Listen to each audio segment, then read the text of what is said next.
தமிழ்நாட்டில் தொடர்ந்து தந்தை பெரியார், பேரறிஞர் அண்ணா, முத்தமிழறிஞர் கலைஞர், இன்னைக்கு இருக்கிற தலைவர்கள் வரைக்கும் இந்தியை தொடர்ந்து எதிர்த்துக்கிட்டு வந்துட்டு இருக்காங்க. அதற்கான காரணம் என்ன?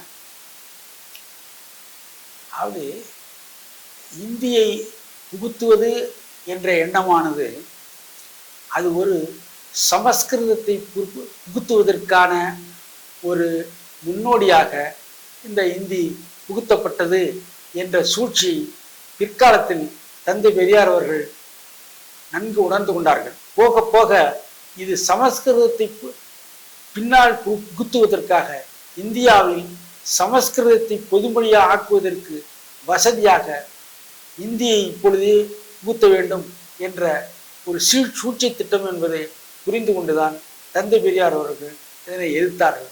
இந்த கருத்தை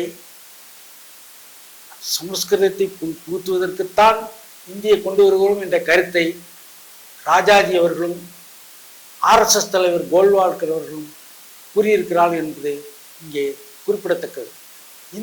இந்தியை புகுத்துவதன் மூலமாக அது வளர்வது மட்டுமல்ல, பிராந்திய மொழிகளும் அழிந்து போனால் இந்தியா முழுவதும் ஒரு ஆரிய கலாச்சாரத்தை பரப்பிடலாம் என்ற எதிர்காலத்தை திட்டத்தின்படியே இந்த இந்தி புகுத்தப்படுகிறது.